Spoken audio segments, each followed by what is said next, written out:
Terrorists were killed, 52 others arrested on the seventh day of Martyrs' Right operation.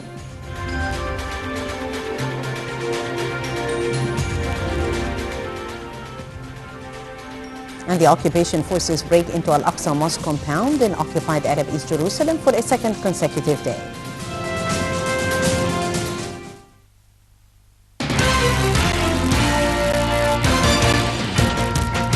Welcome back. The news in full. Foreign Minister Sameh Shukri called his Mexican counterpart on Monday to pay condolences to the people and the government after a number of Mexican tourists were killed in Egypt's western desert. A spokesman for the ministry, Councillor Ahmed Abu Zaid, said Shukri explained the circumstances of the accident.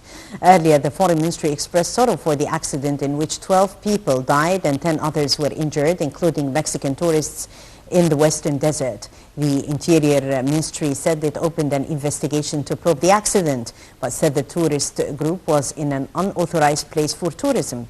The Interior Ministry added that the tourist group did not have a permission for a safari tour and the cars they used were not licensed.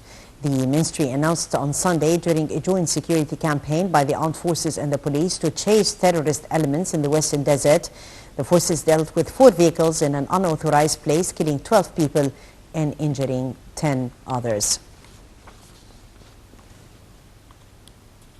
The army announced that it has killed 53 terrorists, arrested 52 others on the 7th day of Martyrs' Right operation in north of Sinai. The military spokesman Mohammed Samir said that 53 terrorists have been killed, 52 others were arrested in the operation being carried out by the army and the police forces. In a statement, Samir said that 48 explosive storage have been destroyed. The spokesman announced that 36 sheikhs and hideouts were destroyed in the areas near Al-Arish and Sheikh Zuwaid.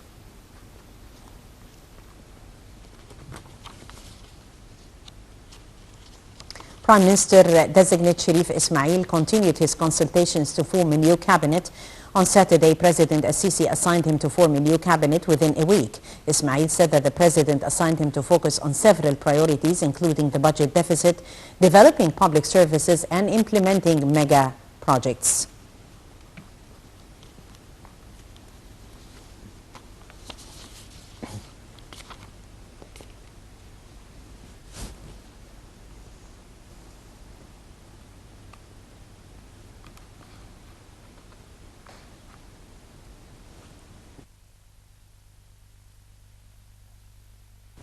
The registration for Egypt's long-awaited legislative elections will end Tuesday. Nile International's Karim Gamaluddin filed this report to tell us more about reactions of the parliamentary hopefuls. The Supreme Elections Commission announced that registration for Egypt's upcoming parliamentary elections will end on Tuesday. Over 4,000 candidates have registered to compete over the 448 individual seats in the House of Representatives. Parliamentary hopefuls told Nile International that they're very optimistic about the upcoming parliament. We hope that this parliament will be indeed representative of the Egyptian people and that it will work on achieving the goals of the June 30th revolution. Egypt will run its parliamentary elections on October 18 over 2 phases, which will end on November 23rd. On another front, candidates asserted that they applied with all ease. Thank God, all the procedures were easy and we didn't face any difficulties in registering, thanks to the High Elections Commission for all the efforts it has done to facilitate the process. Egypt's last elected parliament was in June 2012. However, it was discredited due to a high court order annulling the law its election was based on. With the parliamentary elections just around the corner, more than 4,200 candidates have registered their papers for the upcoming parliamentary polls, but it remains to be seen how the upcoming parliament will look like. Karim Gamaluddin, Nile TV International. The Cairo Criminal Court resumes Monday the trial of ousted President Mohamed Morsi and 10 leading members of the terrorist brotherhood on charges of espionage. The defendants are accused of leaking to Qatar classified and national security documents issued by the state security apparatus to the presidency.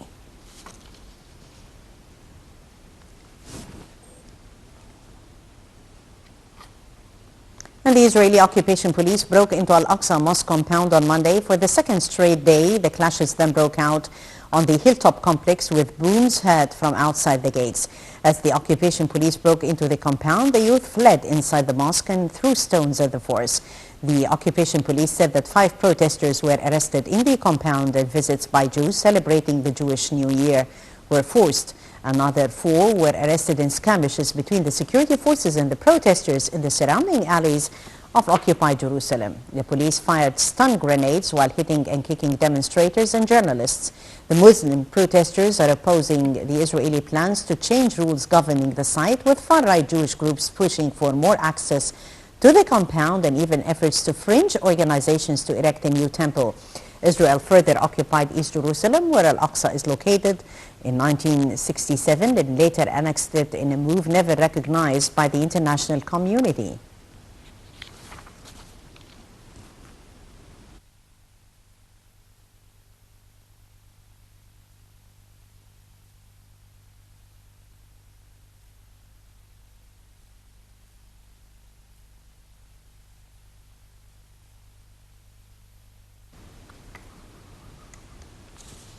Shedding more light on Al-Aqsa clashes, we're joined over the phone by Mr. Amir Nabil, who is the managing editor of MENA. Mr. Nabil, good afternoon. Good afternoon. And we're talking about the violent escalation from the Israeli occupation forces at this particular timing. Why an escalation now? I think it is a new crime. It's not the last one from Israeli forces to occupy the Al-Aqsa Mosque and making such kind of storming this sacred place and holy place for the Muslims and all the Palestinians. And we have to tell the world that it is the crime of Israel and has to be punished about that. And we have to face such kind of storming this very important place for us through something serious and some decisions, such kind of Arab League or so.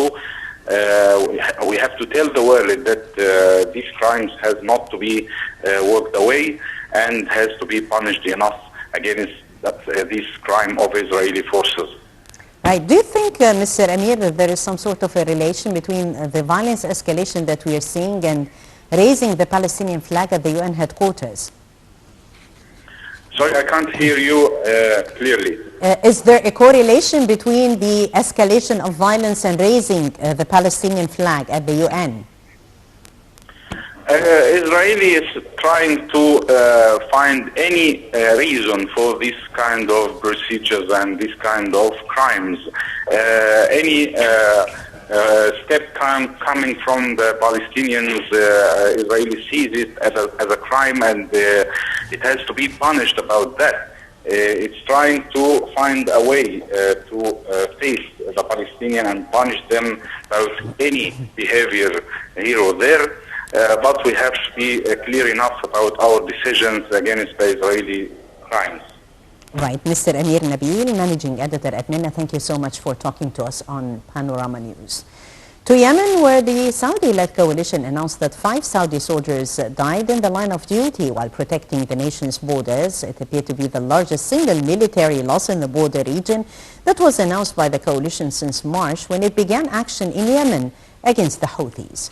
Details.